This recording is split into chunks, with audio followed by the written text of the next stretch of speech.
السلام علیکم، میں ہوں آپ کا میزبان سمیع ابراہیم۔ آئیے نظر ڈالتے ہیں آج کی ٹاپ سٹوریز پر۔ ایل او سی پر کشیدگی بڑھ گئی، اسکردو کے قریب بلا اشتعال فائرنگ سے پاک فوج کا کیپٹن شہید۔ عمران خان کے تیور نہ بدلے، کہتے ہیں عام انتخابات میں ریٹرننگ آفیسرز کا کردار شرمناک تھا۔ تحریک انصاف نے ضمنی الیکشن سے ایک دن پہلے انتخابات میں دھاندلی کا وائٹ پیپر جاری کر دیا۔ حکومت نے عمران خان کی شرط مان لی۔ دہشت گردی کے معاملے پر آل پارٹیز کانفرنس سے قبل عمران خان، جنرل اشفاق پرویز کیانی اور وزیر اعظم کے درمیان ملاقات ہوگی۔ کراچی پھر دہشت گردی کی لپیٹ میں، 2 دنوں میں 20 سے زائد ہلاکتیں۔ اہم حکومتی شخصیات کے لیے بلٹ پروف گاڑیوں کی تیاری۔ عام آدمی کی حفاظت کون کرے گا؟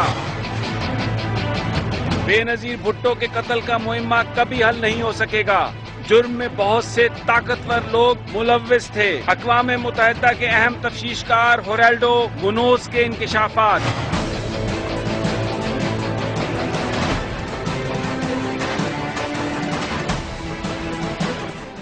گزشتہ چند دنوں سے لائن آف کنٹرول پر کشیدگی جاری ہے اور بھارتی افواج کی جانب سے سرحد کی خلاف ورزی کی جا رہی ہے۔ بتایا جا رہا ہے کہ 12 دنوں میں 34 دفعہ بھارتی افواج نے سرحدوں کی خلاف ورزی کی، اور اب جو خبر آئی ہے اس میں اسکردو کے قریب لائن آف کنٹرول پر پاک فوج کے کیپٹن سرفراز کو شہید کیا گیا۔ بلا اشتعال فائرنگ کی گئی۔ حافظ آباد سے تعلق تھا کیپٹن سرفراز کا، چند ماہ بعد ان کی شادی ہونے والی تھی، لیکن یہ نوجوان اپنے وطن پر قربان ہو گیا، اپنی ساری خواہشات اپنے ساتھ لے کر اس دنیا سے چلا گیا، بھارتی جارحیت کا وہ نشانہ بنا۔ بھارت کیا چاہتا ہے ایل او سی پر، جبکہ پاکستان کی جانب سے بار بار امن کے لیے وزیر اعظم نواز شریف کی جانب سے یہ کہا جا رہا ہے کہ ہم معاملات کو گفتگو کے ذریعے حل کرنا چاہتے ہیں۔ ابھی چند دن قبل وزیر اعظم نے اپنی تقریر میں یہ کہا کہ دونوں ممالک کے لیے یہ ضروری ہے کہ وہ مل کر بیٹھیں اور ماضی کی جو ساری جو تلخیاں تھیں اس کو بھلا کر آگے کی جانب دیکھیں، تاکہ دونوں ممالک کے عوام کے مسائل حل ہو سکیں، تمام جو وسائل ہیں وہ عوام کی فلاح و بہبود کے لیے حل ہو سکیں۔ لیکن بھارت کی جانب سے جواب میں آج کیپٹن سرفراز کو شہید کیا گیا۔ سارا یہ معاملہ، اس پر ہم گفتگو کریں گے۔ ہمارے ساتھ موجود ہیں دفتر خارجہ کے ترجمان جناب اعزاز چودھری صاحب۔ السلام علیکم جناب اعزاز صاحب۔ اعزاز چودھری صاحب، آپ کو میری آواز آ رہی ہے؟ اعزاز صاحب سے ہم بات کرنے کی کوشش کر رہے ہیں، لیکن ذرائع ہمیں یہ اسلام آباد سے بتا رہے ہیں کہ یہ جو سارا معاملہ ہے، جس طرح سے کشیدگی بڑھتی جا رہی ہے ایل او سی پر، اس نے جو وزیر اعظم نواز شریف اور بھارت کے وزیر اعظم منموہن سنگھ کی بھارت جو امریکہ میں یونائٹڈ نیشن کی سائیڈ لائنز پر، کانفرنس کی سائیڈ لائنز پر جو ملاقات ہونے والی تھی، اس پر بھی سوالیہ نشان اٹھا دیے ہیں۔ پاکستان بہت زیادہ ریسٹرین کا مظاہرہ کر رہا ہے، اور خاص طور پر پاکستان کی سیاسی قیادت بار بار انڈیا کے لیے یہ پیغام دے رہی ہے کہ ہم تمام جو معاملات ہیں ان کو مذاکرات کے ذریعے حل کرنا چاہتے ہیں، لیکن بھارت کی جانب سے جو جواب ہے وہ صرف گولیوں کی صورت میں آ رہا ہے، اور جو اس وقت پاکستان اور بھارت کے درمیان جو چیزیں چل رہی ہیں ان کو بھی روکنے کی کوشش کی گئی ہے۔ دیکھا چند دن قبل جو بس جاتی ہے دلی اور لاہور کے درمیان، اس کو بھی روکنے کی کوشش کی گئی۔ اس کے علاوہ خاص طور پر آزاد کشمیر میں جو سیکٹرز ہیں وہاں پر جو فائرنگ ہے اس کے واقعات روزانہ ہو رہے ہیں، اور اس کی کوئی ایکسپلینیشن نہیں ہے۔ کچھ لوگ یہ کہتے ہیں کہ یہ ایک بڑا عجیب سا کوئنسیڈنس ہے کہ ایک جانب بھارت سرحدوں پر کشیدگی میں اضافہ کر رہا ہے، تو دوسری جانب ہمیں یہ نظر آ رہا ہے کہ پاکستان کے اندر بہت ساری جو علاقے ہیں، بہت سارے جو خطے ہیں، خاص طور پر بلوچستان میں جو دہشت گردی کے واقعات ہیں ان میں اضافہ ہو رہا ہے۔ تو ایسا لگ رہا ہے کہ ایک بھرپور ایک سازش کے ذریعے، ایک منظم منصوبہ بندی کے ذریعے پاکستان کے اوپر دباؤ بڑھایا جا رہا ہے۔ کچھ لوگوں کا یہ کہنا ہے کہ یہ بنیادی طور پر کیونکہ افغانستان میں ایک ٹرانزیشن ہونے والی ہے، اور وہاں پر افغانستان کے صدر حامد کرزئی جو گفتگو کر رہے ہیں وہ بھارت کی گفتگو کر رہے ہیں، اور وہ چاہتے ہیں کہ بھارت کو بھی مذاکرات میں شامل کیا جائے۔ بہرحال یہ سارا معاملہ، اس کی مختلف توجیہات ہیں، جو سیاسی تجزیہ نگار ہیں وہ اس کا مختلف تجزیہ کر رہے ہیں، لیکن ہم چلتے ہیں اعزاز چودھری صاحب کی جانب، ان سے ہمارا رابطہ ہو گیا ہے۔ اعزاز صاحب السلام علیکم۔ اعزاز چودھری صاحب، آپ کو میری آواز آ رہی ہے؟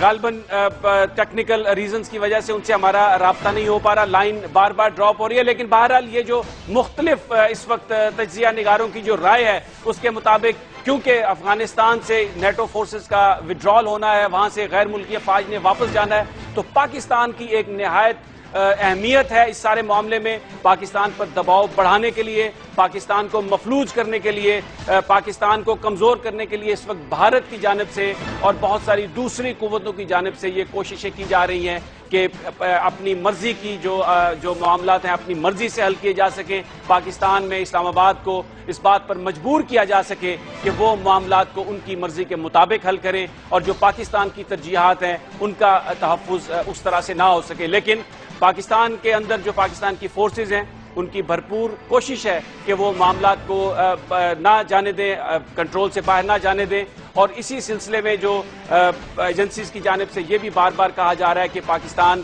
کے عوام جو ہیں وہ پاکستان کی ایجنسیز کی مدد کریں، لا انفورسمنٹ کی مدد کریں اس طرح کہ وہ اپنے ارد گرد نظر رکھیں، کیونکہ جو حالات ہیں جس طرح سرحدوں پر کشیدگی بڑھائی جا رہی ہے، بہت سارے لوگ اس خدشے کا اظہار کر رہے ہیں کہ شاید آنے والے چند دنوں میں پاکستان میں کوئی مزید ایک بڑی دہشت گردی کی واردات ہو سکے. ناظرین، یہاں پر ہم ایک بریک لیتے ہیں اور بریک کے بعد ہم اعزاز چودھری صاحب سے تجزیہ لیں گے، ان سے گفتگو کریں گے کہ حکومت پاکستان اس معاملے کو کس طرح سے دیکھ رہی ہے اور اب کیا آپشنز اور کیا چوائسز رہ گئی ہیں پاکستان کے پاس، لیکن ایک بریک کے بعد.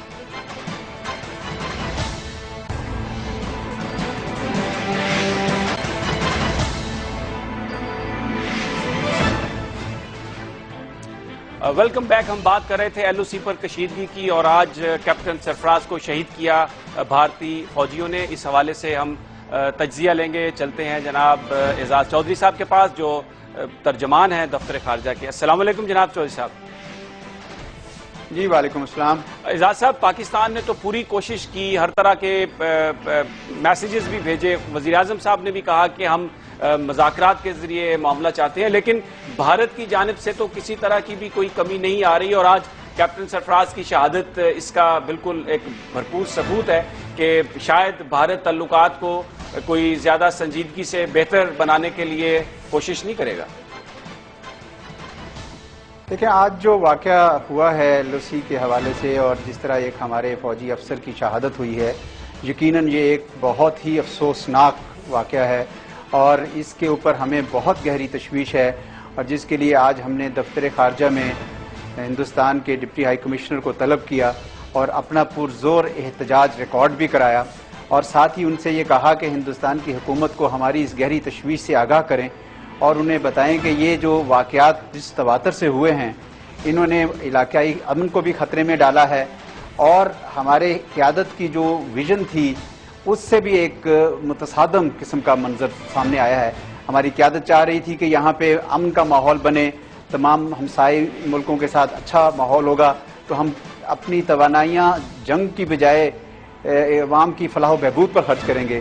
لیکن آپ درست کہتے ہیں کہ آج کے اس واقعے نے جو ہے وہ ہمارے لیے تھوڑا افسوس کا مقام زیادہ بڑھا دیا ہے. تاہم ہماری جو پالیسی تھی تحمل کی اور ذمہ داری کی، وہ بہرحال مناسب ہے، بڑی دانشمندانہ ہے اور ہم اس بات کی امید اور توقع کرتے ہیں کہ ہندوستان کی طرف سے اور ان کی قیادت کی طرف سے بھی یہی پالیسی جو ہے وہ دکھائی جائے گی. اعزاز صاحب، یہ تو ایک روٹین بن گئی ہے کہ وائلیشن ہوتی ہے اور پھر اس کے بعد بھارتی سفارتکار کو بلا کے تو انہیں بتایا جاتا ہے، احتجاج کیا جاتا ہے. تو اب تک تو پھر سب کچھ یہ امید کے سہارے چل رہا ہے اور اگر وہ امید پوری نہ ہوئی تو کوئی لائن آف ایکشن، کوئی کنٹینجنسی پلان کوئی بنایا پاکستان نے کہ اپنے دوستوں کو متحرک کیا جائے، علاقے میں کچھ دوسرے جو بڑی طاقتیں ہیں ان سے رابطہ کیا جائے جو انڈیا کو کم از کم یہ سمجھا سکیں کہ اگر پاکستان دوستی کی بات کر رہا ہے تو آپ دوستی کی بات کیوں نہیں کرتے؟ دیکھیں، آپشنز تو ہر ایک کے پاس ہوتی ہیں اور پاکستان بھی اپنے مفادات کی حفاظت کرنا جانتا ہے. ہماری قیادت، ہمارے ادارے اور ہماری عوام اپنے مفادات کی حفاظت کرنا خوب جانتے ہیں. لیکن اہم بات یہ ہے کہ ہماری قیادت نے یہ سوچا کہ اشتعال کا جواب اشتعال سے دے کر جو ہے علاقے میں امن نہیں آ سکتا. اس لیے یہ ایک لارجر، جیسے کہتے ہیں in the larger interest of peace, یعنی امن کی خاطر ہم نے یہ پالیسی اختیار کی ہے اور اس کا حل بھی یہی تھا کہ اس کو مذاکرات کے ذریعے حل کیا جائے، ڈائیلاگ کے ذریعے کیا جائے. اور ہندوستان سے ہم مسلسل کہہ رہے ہیں کہ یہ ڈائیلاگ پہ آئیں. اگر دو طرفہ معاملات جو ہیں فرض کیا میکنزم ان کو نہیں قبول یا کسی وجہ سے اس کے اوپر وہ اعتماد نہیں کر پا رہے ہیں تو اور آپشنز موجود ہیں. اقوام متحدہ کا مبصر مشن ہے، انموگپ ہے، وہ ایک نیوٹرل ادارہ ہے، کتنے سالوں سے یہاں یہی کام کر رہا ہے، مشاہدہ کرتا ہے. وہ آپشن ہو سکتی ہے. اور میں آپ کو بتاؤں کہ یہ جو پالیسی ہم نے اختیار کی ہے پوری دنیا میں اس کی پذیرائی ہونا شروع ہو گئی ہے. بہت سارے اہم ممالک جو ہیں وہ اس بات کو دیکھ رہے ہیں پاکستان کی اس پالیسی کو تحسین کی نگاہ سے. تو ہندوستان کو جلد یا بدیر اس پالیسی کی طرف آنا پڑے گا اور یہ سمجھنا پڑے گا کہ اس کے علاوہ جو ہے وہ اور کوئی دیگر چارہ کار نہیں ہے.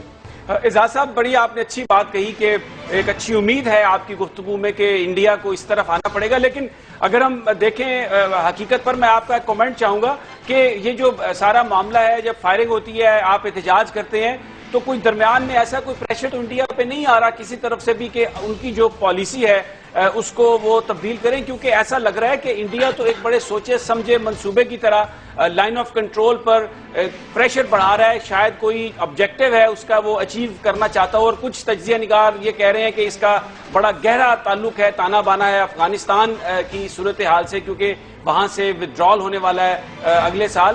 تو پھر کیا چیز ایسی پاکستان کرے جس سے انڈیا کی اپروچ سوچ میں کوئی تبدیلی ہو؟ دیکھیں یہ ان کے کیا مقاصد ہیں, اپنے وہ اہداف کس طرح حاصل کرنا چاہتے ہیں, کیا ان کا تعلق افغانستان کے ساتھ ہے, اس میں ان کی جو جگہ لینا چاہتے ہیں, یا ان کے داخلی حالات کی وجہ سے ہے, یا ان کی کوئی اپنی جو ہیجمنک عزائم ہیں, میں ان پہ تبصرہ نہیں کرنا چاہتا. یہ میں نے بھی یہ تبصرے سنے ہیں اور مختلف انالیسز دیکھے ہیں. ہمارا موقف بڑا واضح ہے کہ اگر خطے میں امن جو ہے وہ چاہتے ہیں اور اس میں افغانستان بھی شامل ہے. دیکھیں افغانستان کے اندر بھی اگر کوئی یہ سمجھتا ہے کہ جو ہے وہ پاکستان کو اس طرح آپ نظر انداز کر کے وہاں امن کر رہے ہیں تو وہ بھی کوئی دانشمندانہ اپروچ نہیں ہوگی. آپ کو معلوم ہے کہ پاکستان نے یہ بھی ہماری قیادت نے فیصلہ کیا ہے کہ افغانستان میں امن کی خاطر ہم جو ہیں ہر قسم کا تعاون جو ہے وہ بروئے کار لائیں گے اور دیں گے. اور افغانستان کی حکومت کو بھی ہم نے یہی پیغام دیا ہوا ہے کہ جی افغانستان میں جو امن ہے وہ ہمارے لیے بھی اچھا ہے, ہمارے خطے کے لیے بھی اچھا ہے. تو میرا یہ خیال ہے کہ اس وقت ایک یہ جو بھی مقاصد ان کے ذہنوں میں ہوں ان سے اوپر اٹھ کے آنے کی ضرورت ہے اور یہ دیکھنے کی ضرورت ہے کہ کس طریقے سے افغانستان, پاکستان اور ہندوستان کے درمیان جو ہے یہ ماحول جو ہے اس علاقے میں وہ بہتر ہو. یہ جو براڈر اپروچ ہے, جو ہماری قیادت کی اپروچ ہے, جس میں لیڈرشپ لیول چاہیے, جس میں یہ چھوٹی چھوٹی سیاستیں نہیں چاہیے, اس وقت اس کی ضرورت ہے. اور ہم امید اور توقع کر رہے ہیں کہ اس کا ادراک جو ہے نا جلد یا بدیر ہندوستان کی قیادت کو ہو جائے گا اور وہ یہ روک سکیں گے یہ جو اس قسم کی خلاف ورزیاں کی جا رہی ہیں اور اشتعال انگیزیاں کی جا رہی ہیں. بہت بہت شکریہ اعزاز چودھری صاحب, ہمارے ساتھ آپ نے اس بات پر, اس معاملے پر گفتگو کی. اسٹوڈیوز میں ہمارے ساتھ موجود ہیں عوریہ مقبول جان, ان سے اب اس مسئلے پر بات کرتے ہیں. عوریہ صاحب, آپ نے اعزاز صاحب کی ساری گفتگو سنی, یہ بیان کیجئے گا کہ اب جو امید اظہار جو کر رہے تھے اعزاز چودھری صاحب, لگ تو نہیں رہا کہ بھارت اس طرح رسپونڈ کرے گا؟ اور جو اس وقت پاکستان کے اندرونی حالات ہیں, کیا ہوگا, کیا آگے ہمارے پاس کیا آپشن؟ دیکھو اعزاز صاحب تو بالکل ایک دفتر خارجہ کے ترجمان کی حیثیت سے ایک ڈپلومیٹک لینگویج بول رہے تھے, اور جو خود بھی میں ایک تھوڑا عرصہ اس صورتحال سے گزرا ہوں اور مجھے پتا ہے کہ ڈپلومیٹک لینگویج میں بہت ناپ تول کے الفاظ بولنے پڑتے ہیں, اور وہ انہوں نے بولے, وہ اچھا کیا جیسے بھی تھا. لیکن سچویشن یہ ہے کہ وہ اقوام متحدہ کا نام لے رہے تھے, وہ اس کا نام لے رہے تھے اور دوسری آرگنائزیشنز کا. یہ آرگنائزیشنز کبھی بھی جنگ ہونے سے روک نہیں سکتی. مطلب پہلے آپ نے جب بنائی تھی wealth of nations, league of nations, اس وقت نہیں روکی, پھر اقوام متحدہ نے سیکنڈ ورلڈ وار روکی, ویتنام وار روکی. بس یہ بعد میں کئی سیز فائر بعد میں کہیں کروا لیتے ہیں بیچ بیچ پڑھا کے جب تھک ہار جاتی ہیں قومیں آپس میں کسی طور پر. ایک اور چیز, ہمیشہ جنگ روکی ہے بعض بڑے بڑے ملکوں نے آ کے پیچھے. پاکستان میں جب پہلی دفعہ 2002 میں جو آپ بالکل صحیح کہہ رہے ہیں, لیکن میں چاہوں گا کہ آپ کامنٹ کریں بالکل. ہمارے پاس کیا چوائسز ہیں, ہمارے پاس آپشنز کیا ہیں؟ ہمارے پتہ ہے کہ ہمارے پاس آپشن اس وقت لمیٹڈ ہے بہت زیادہ, اور وہ لمیٹڈ اس لیے ہو گئے ہوئے ہیں کہ پاکستان کی ایک ویسٹرن بارڈر کے اوپر اور ایسٹرن بارڈر دونوں کے اوپر ایک عجیب و غریب سی صورتحال ہے کہ 3 لاکھ آرمی پہلی دفعہ افغانستان جیسے ملک میں, جس کی کل آبادی پاکستان کے ایک صوبے کے برابر ہے, اس کے اندر 3 لاکھ آرمی جو ہے وہ ٹرینڈ ہو رہی ہے. اور وہ ٹرینڈ کون کر رہا ہے؟ انڈین آرمی کے لوگ کر رہے ہیں, اور وہاں پر وہ باقاعدہ وہ that will be an anti Pakistan army, کیونکہ اس کے اندر جس طرح کے لوگوں کو وہاں بٹھایا جا رہا ہے, آ رہا ہے, یہ ایک پاکستان کی آرمی ایک تھریٹنڈ فیل کرتی ہے.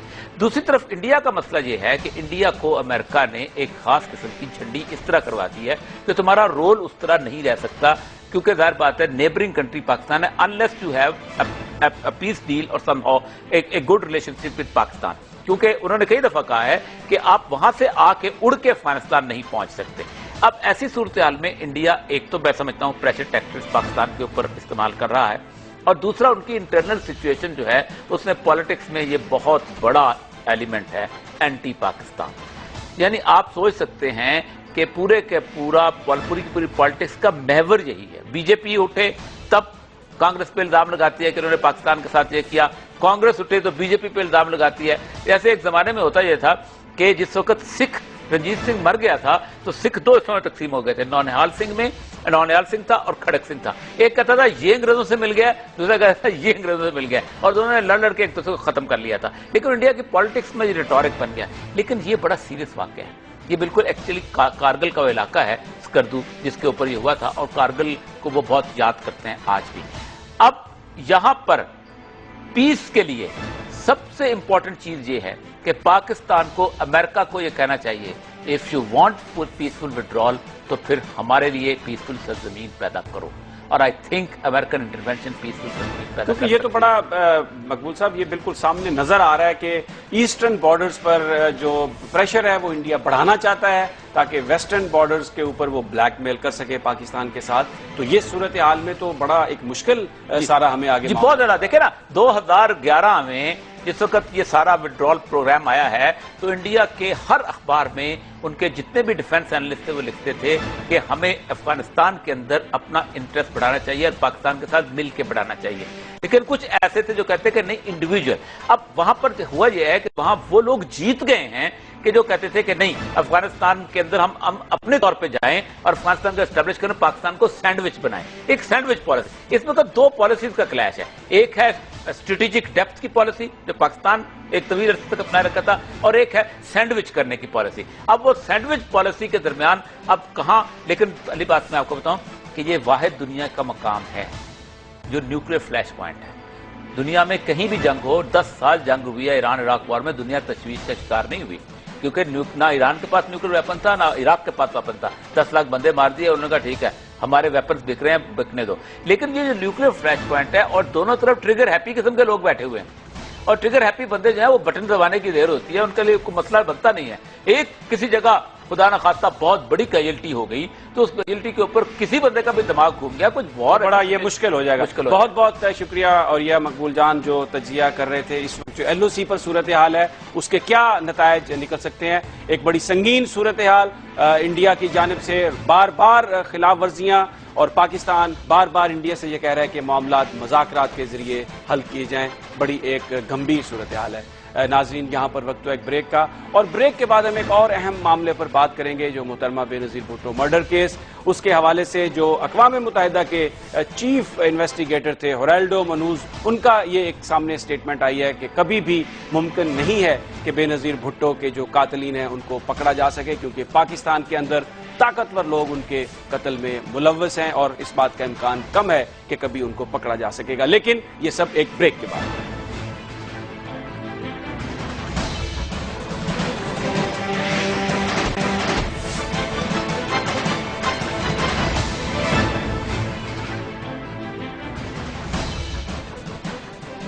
محترمہ بے نظیر بھٹو کے قتل کی تحقیقات کرنے والے اقوام متحدہ کے چیف انویسٹیگیٹنگ آفیسر جو چلی کے سابق سفیر بھی تھے ہورالڈو منوز, ان کی ایک کتاب آ رہی ہے جس میں انہوں نے انکشاف کیا ہے کہ پاکستان کے اندر بہت طاقتور لوگ محترمہ بے نظیر بھٹو کے قتل میں ملوث ہو سکتے ہیں, اس لیے اس بات کا کوئی امکان نہیں کہ ان کے قاتلوں کو کبھی پکڑا جا سکے گا. انہوں نے ایک اسپینش ڈرامے کا حوالہ دیتے ہوئے لکھا ہے کہ ایسا لگتا ہے کہ سارے کے سارے جو لوگ ہیں وہ اس میں ملوث ہیں. انہوں نے یہ کہا ہے کہ شاید ان کے قتل کا حکم القاعدہ نے دیا لیکن اس کو ایگزیکیوٹ طالبان نے کیا, اور جو بڑی پاورفل پاکستان کی اسٹیبلشمنٹ ہے انہوں نے اس میں ان کا ساتھ دیا, اور پھر جو وہاں پر پولیس کے آفیسر تھے انہوں نے جو کرمنل ایک نیگلیجنس ہے اس کو کور اپ کرنے کے لیے اس کا سہارا لیا, اور جو پاکستان کے سیاستدان ہیں وہ کوئی تحقیقات میں زیادہ دلچسپی نہیں رکھتے, وہ یہ چاہتے ہیں کہ یہ صفحہ جلد پلٹا جائے اور وہ آگے کی جانب سفر کریں. اس کے علاوہ انہوں نے اپنی جو جنرل اشفاق پرویز کیانی ہے ان کے ساتھ ملاقات کا احوال بھی اس میں لکھا ہے جس میں ان کا یہ کہنا ہے کہ جنرل کیانی شاید یہ سمجھتے ہیں وہ نہیں سمجھتے جنرل کیانی یہ کہ یہ جو معاملہ تھا بے نظیر بھٹو کے قتل کا اس میں طالبان ملوث ہو سکتے ہیں. ان کا یہ کہنا تھا کہ جو اسلام آباد پولیس کا پنڈی پولیس نے جو کرائم سین کو جس طرح ہینڈل کیا وہ بڑا ایمیچیور تھا, اور اس کے علاوہ صرف ایک ٹیلی فون کال جو انٹرسیپٹ کی اس کی بنیاد پر یہ نتیجہ نکال لینا کہ طالبان نے قتل کیا ہے محترمہ بے نظیر بھٹو کو, شاید یہ صحیح اپروچ نہیں ہے. اس سارے معاملے پر گفتگو ہم کرتے ہیں. نذیر ناجی صاحب ہمارے ساتھ موجود ہیں, معروف کالم نگار بھی ہیں اور دنیا گروپ کے گروپ ایڈیٹر بھی ہیں. السلام علیکم ناجی صاحب. وعلیکم السلام جناب. ناجی صاحب, ہیرالڈو تو یہ کہتے ہیں کہ بڑے طاقتور لوگ ملوث ہیں اور کبھی پتہ بھی نہیں چل سکتا, اور ایک اسپینش ڈرامے کا انہوں نے اس کو ریلیٹ کر کے کہا ہے کہ ایسا لگتا ہے کہ ہر کوئی محترمہ بے نظیر بھٹو کے قتل میں ملوث ہے. کیا آپ کمنٹ کریں گے؟ بالکل جی, یہ ڈھکی چھپی بات نہیں ہے. یہ اصل میں پاکستان کی تو اقتدار میں ہی آپ کو معلوم ہے کہ ایک پرائم منسٹر کو قتل کیا گیا تھا, شہید کیا گیا تھا لیاقت علی خان کو, اور آپ سب جانتے تھے کہ کس نے مارا ہے, اور کوئی کیس نہیں بنا, کوئی کس کو پکڑا نہیں گیا. ہم یہاں بھی سب جانتے ہیں کس نے مارا ہے, اور بالکل صحیح کہا جنرل کیانی نے کہ یہ تو گلے سے اتارنے والی بات ہے کہ طالبان کے گلے مڑ دو, نہ قابو آئیں گے نہ مقدمہ چلے گا. ہوتے بھی یہاں نہیں ہیں, قانون کی گرفت میں بھی نہیں آ سکتے, تو وہ تو گلے سے اتارنے والی بات ہے. لیکن جو طاقتور طبقے تھے, طاقتور حلقے ہیں, وہ سب کے سب ذمہ دار ہیں میرے رات سے ہٹانے میں. ایک اور بھی بڑی انہوں نے اپنی جو ان کی کتاب آ رہی ہے جس کے کچھ حصے پہلے آئے ہیں, جو دسمبر میں کتاب آئے گی گیٹنگ اوے ود مرڈر, اس میں انہوں نے جنرل پاشا کے ساتھ جو ان کی ملاقات ہوئی ہے اس کا بھی احوال بتایا ہے. کچھ جو آئی ایس آئی کے سابق افسران ہیں ان سے بھی ان کی جو آف دا ریکارڈ کنورسیشن ہوئی ہے اس میں وہ لکھا ہے. وہ ایک بڑی دلچسپ یہ بات بتاتے ہیں کہ جو جب بے نظیر کراچی میں ان پر جو حملہ ہوا تھا اس کو انویسٹیگیشن کی اس کی آئی ایس آئی نے 4 بندوں کو بھی اس حوالے سے گرفتار کیا, لیکن ہیرالڈو یہ کہتے ہیں کہ جو کراچی کی تحقیقاتی ٹیم تھی اس کو اس بات کا کوئی علم نہیں تھا کہ کوئی لوگ اس حوالے سے گرفتار کیے گئے ہیں. جی ہاں, یہ تو ہے. میرا خیال ہے کہ اس میں کوئی خاص تحقیقات ہوئی بھی نہیں تھی, اور بعد میں اس کی کوئی رپورٹ آئی ہو تو آپ کو پتہ نہیں, مجھے تو پتہ نہیں وہ رپورٹ کوئی آئی ہے تحقیقاتی رپورٹ. لیکن بے نظیر کو یہ معلوم تھا کہ انہیں شہید کیا جائے گا.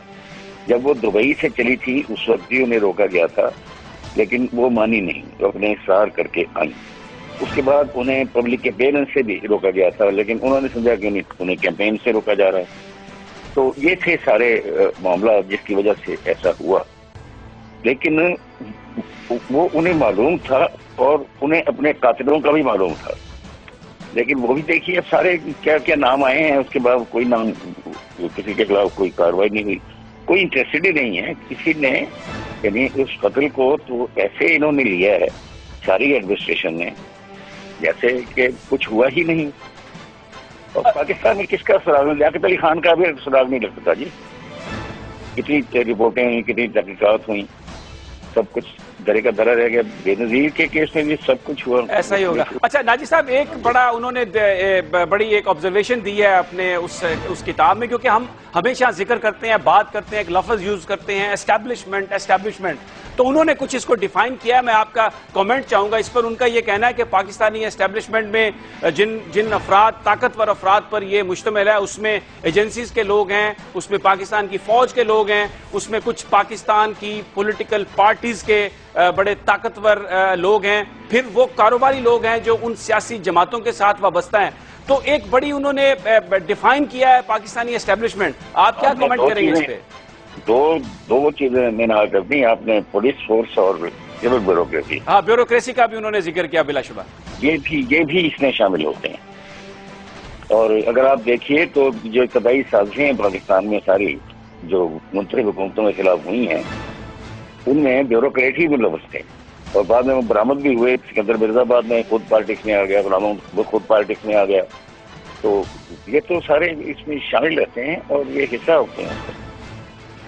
بہت بہت شکریہ نذیر ناجی صاحب, انسائٹ دے رہے تھے. ہیرالڈو منوز کے جو نئی کتاب آ رہی ہے اس کے جو کچھ حصے شائع ہوئے ہیں ان پر گفتگو کر رہے تھے. ناظرین, اب آپ کو لیے چلتے ہیں ایک اور اہم مسئلے کی جانب. آج عمران خان نے بالآخر وہ وائٹ پیپر جاری کیا جس میں انہوں نے ثبوت پیش کیے کہ پاکستان میں دھاندلی ہوئی ہے انتخابات میں. لیکن جو انٹرسٹنگ بات تھی, انہوں نے وہ لفظ جو آروز کے بارے میں وہ دہراتے ہیں جس کی وجہ سے انہیں سپریم کورٹ جانا پڑا تھا، انہوں نے آج پھر کہا کہ ان کا کردار شرمناک تھا۔ سپریم کورٹ یہ کہہ چکی ہے کہ یہ شرمناک ایک گالی کی مانند ہے، لیکن آج انہوں نے پھر اس کو استعمال کیا اور ساتھ ہی انہوں نے یہ کہا کہ یہ نہایت ضروری ہے کہ اس پر ایکشن لے کورٹ، اس پر عمل اس کو دیکھا جائے، کیونکہ پاکستان کے عوام کا مینڈیٹ چرایا گیا ہے، اس سے بڑی کرپشن کوئی نہیں ہو سکتی۔ اس کے علاوہ یہ بھی خبریں آ رہی ہیں کہ حکومت نے مطالبہ مان لیا ہے عمران خان کا، اور آل پارٹیز کانفرنس جو دہشت گردی کے معاملے کے لیے پالیسی بنانے کے لیے ہوگی، اس سے قبل عمران خان، وزیر اعظم نواز شریف اور جنرل اشفاق پرویز کیانی کے درمیان ملاقات ہوگی۔ یہ بھی کہا جا رہا ہے کہ اس میں سرحد KPK کے وزیر اعلیٰ جناب پرویز خٹک اور اس کے ساتھ ساتھ جناب وزیر داخلہ چودھری نثار شرکت کریں گے۔ اس کو دوسری سیاسی جماعتیں کس طرح سے دیکھ رہی ہیں آج کی ساری ڈیولپمنٹ کو؟ ہم چلتے ہیں جمعیت علماء اسلام کے رہنما جناب مولانا عبدالغفور حیدری کی جانب۔ السلام علیکم مولانا۔ وعلیکم السلام۔ مولانا پہلے تو اس پہ کامنٹ کیجئے کہ اب ایک ملاقات ہوگی عمران خان، جنرل اشفاق پرویز کیانی اور وزیر اعظم نواز شریف کے درمیان، تو پھر آپ اس کو کس طرح سے دیکھتے ہیں؟ کیا جو دہشت گردی کے خلاف پالیسی ہے یہ 3 لوگ مل کر بنائیں گے اور باقی ساری جماعتیں باہر؟ میرے خیال میں عمران کی یہ رائے ناپختہ سیاسی سوچ کی عکاسی کرتا ہے، اس لیے کہ دہشت گردی صرف عمران خان کا مسئلہ نہیں بلکہ پورے ملک کا مسئلہ ہے، لیکن بدقسمتی سے اب وہ سیاستدان بھی بن کر ابھرے ہیں اور ان کی بات کو کسی حد تک اہمیت بھی دی جاتی ہے، لیکن میری نظر میں کم از کم یہ بچوں والی باتیں ہیں۔ بات دراصل یہ ہے کہ دہشت گردی ہو یا توانائی کا بحران ہو یا اکانومی کا مسئلہ ہو یا دیگر جو قومی ایشوز ہیں، ان پر پوری قوم کو اور تمام قومی قیادت کو اعتماد میں لینا چاہیے۔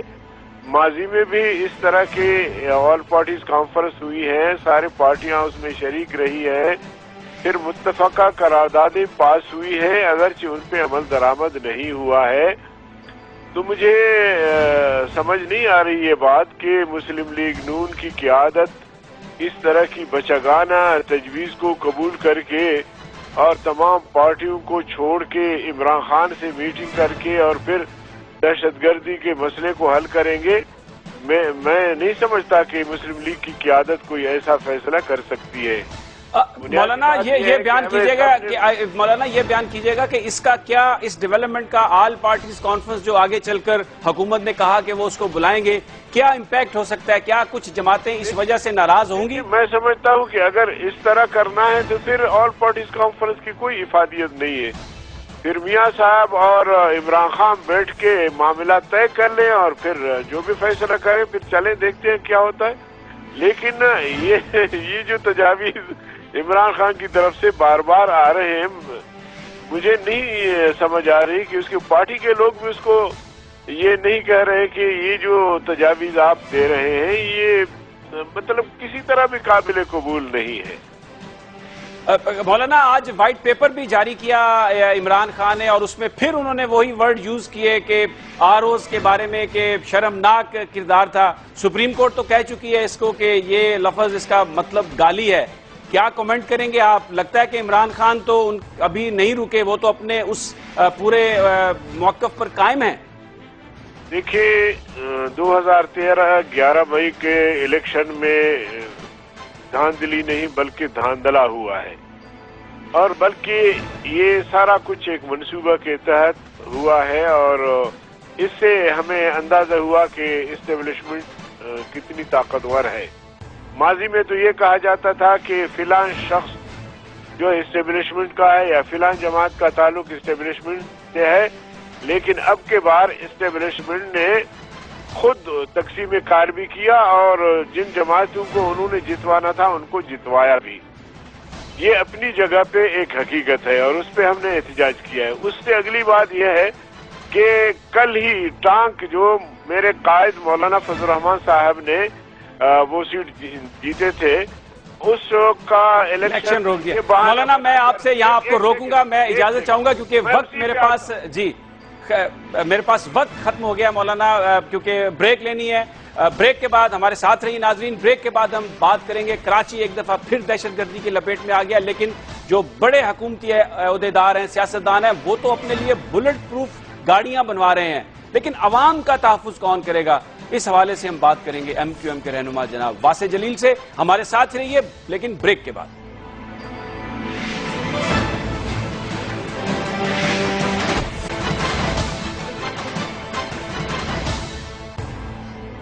کراچی میں ٹارگٹ کلنگ، بھتے اور اغوا برائے تاوان کی وارداتیں دن بدن بڑھتی جا رہی ہیں، لیکن ہم یہ دیکھتے ہیں کہ فیزز آتے ہیں. کبھی ٹارگٹ کلنگ ہوتی ہے، رک جاتی ہے، پھر ہوتی ہے. اب گزشتہ 2 دنوں سے شہر قائد ایک دفعہ پھر ٹارگٹ کلنگ کی زد میں ہے. بتایا جا رہا ہے کہ 20 سے زائد لوگ ہلاک ہو چکے ہیں دہشت گردوں کی وارداتوں کے نتیجے میں. بھتے کی وارداتوں میں بھی اضافہ ہو گیا، لیکن اس کے ساتھ ساتھ یہ خبریں آ رہی ہیں کہ وہاں پر جو حکومتی عہدیدار ہیں، جو اہل ثروت ہیں، وہ اپنے لیے انہوں نے بلٹ پروف اور بم پروف گاڑیوں کو بنوانا شروع کر دیا ہے. شاید وہ یہ سمجھتے ہیں کہ یہ بلٹ پروف اور بم پروف گاڑیاں انہیں بچا سکیں گی، لیکن عام آدمی جو ہے وہ اس کے حوالے سے نہ حکومت سوچ رہی ہے، نہ سیاستدان سوچ رہے ہیں. کچھ لوگوں کا یہ خیال ہے کہ اگر عوام کے مسائل حل نہیں کیے گئے، اگر انہیں پورا جو اس وقت ان کے ساتھ جو بدامنی کی صورتحال ہے اس کو ختم نہیں کیا گیا، امن بحال نہیں کیا گیا، اگر عام آدمی اپنے آپ کو محفوظ تصور نہیں کرے گا، محفوظ نہیں سمجھے گا، تو یہ بڑے لوگ چاہے جتنی مرضی بلٹ پروف گاڑیاں اور بم پروف گاڑیاں بنوا لیں، وہ شاید دہشت گردوں سے تو بچ جائیں، لیکن عوام کے غیظ و غضب سے جان چھڑانا ان کے لیے بہت مشکل ہوگا. یہ سارا معاملہ کیا ہے؟ کراچی کیا آپ آگے چل کر بنے گا؟ واسع جلیل صاحب ایم کیو ایم کے رہنما ہمارے ساتھ موجود ہیں. السلام علیکم جناب واسع صاحب. وعلیکم السلام. واسع صاحب، یہ جو ایک عجیب خبر ہے کہ وہاں پر جو حکومتی عہدیدار ہیں، پیسے والے لوگ ہیں، وہ بجائے اس کے کہ مسائل کو حل کرنے کی کوشش کرتے، پورے کراچی کو امن دینے کی کوشش کرتے، اپنے لیے انہوں نے بلٹ پروف گاڑیاں بنوانا شروع کر دی ہیں. کیا ان کے نزدیک مسئلے کا یہی حل ہے؟ قطعاً نہیں ہے سمی صاحب. میں سمجھتا ہوں کہ یہ انتہائی نااہلی کی بات ہے اور انتہائی تشویشناک بات بھی ہے کہ وہ بات جو گزشتہ ہم کئی سالوں سے کہتے چلے آ رہے ہیں کہ سندھ کے اندر اور بالخصوص شہر کراچی کے اندر جو ہے وہ لا اینڈ آرڈر کی ڈیٹیوریٹنگ سچویشن ہے، اور یہاں پر جو دہشت گرد ہیں یا جرائم پیشہ افراد جو ہیں وہ اپنے دن بدن جو ہیں وہ قدم جما رہے ہیں. اور اب تو یہ صورتحال ہو گئی کہ آئے دن جس طرح آپ دیکھتے ہیں، ٹی وی میں بھی دیکھتے ہیں اور اخبارات کے ذریعے پتہ چلتا ہے کہ شہر میں جو ہے وہ بھتہ مافیا یا جو کڈنیپرز ہیں، وہ کڈنیپ کرنے والے جو ہیں وہ رینسم بھی مانگ رہے ہیں، سب کچھ کر رہے ہیں.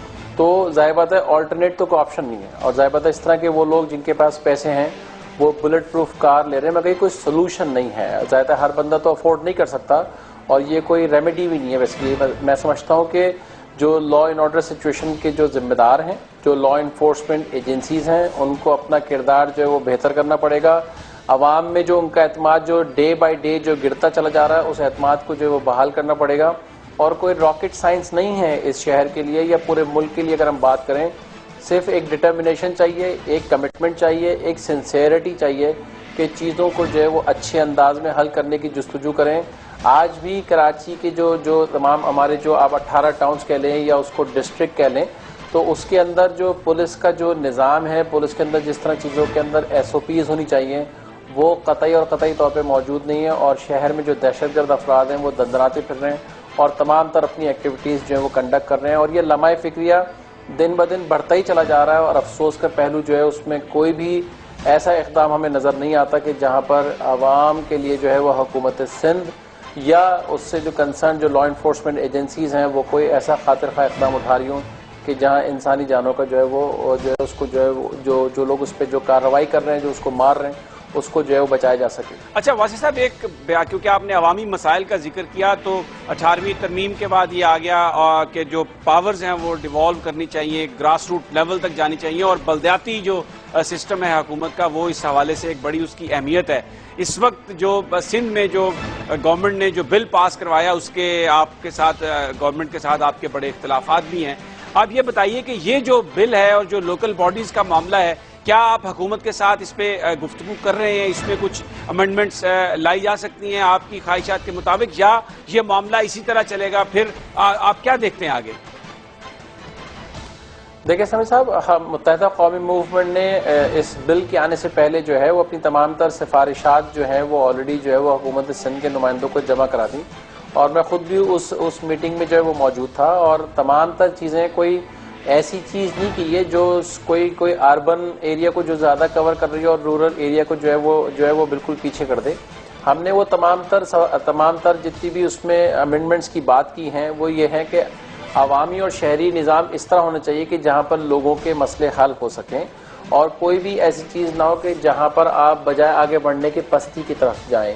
اس نظام میں جو موجودہ حکومت لے کر آئی ہے 1979 کا نظام، اس میں بیوروکریسی کا جو ہے وہ رول زیادہ ہے، اور جو الیکٹڈ ریپرزینٹیٹیو جو لوگ الیکٹ ہو کے بھی آئیں گے تو وہ ان کے ماتحت رہیں گے، تو یہ کہیں سے بھی لوکل باڈی سسٹم نہیں ہے۔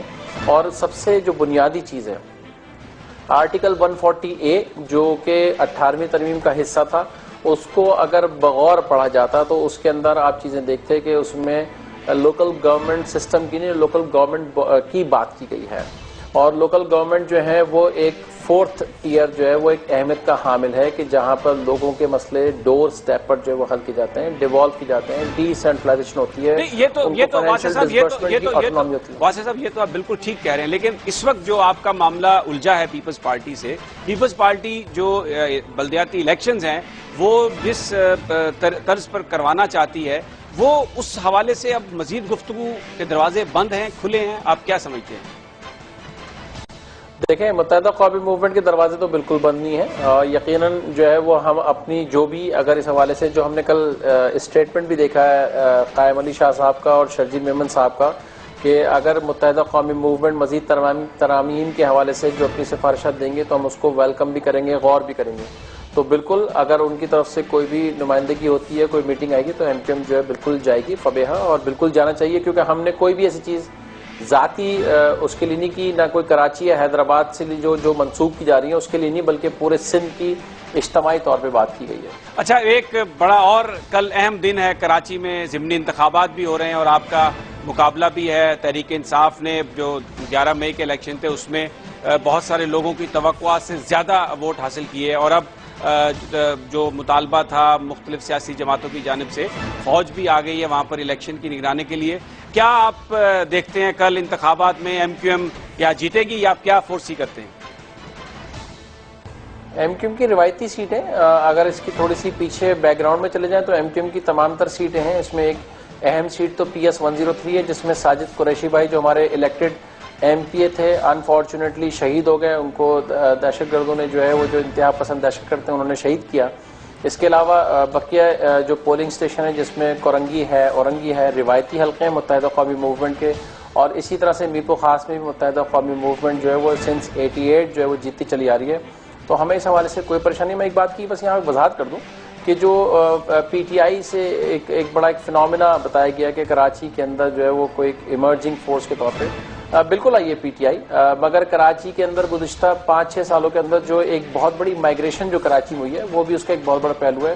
اس کو بھی میں سمجھتا ہوں کہ ضرور لوگ جو ہیں وہ اس بات کو یاد رکھیں کہ ایسا کوئی بہت بڑا چینج نہیں آ گیا، بلکہ MQM پاکستان کی واحد سیاسی جماعت ہے کہ جس کا ووٹ بینک ڈیٹیوریٹ نہیں ہوا ہے بلکہ بڑا ہے الحمدللہ، اور اپنی تمام تر سیٹیں اس نے جو ریٹین کی جو 2008 میں تھیں، ابھی بھی الحمدللہ وہ سیٹیں جو اس کے پاس موجود ہیں۔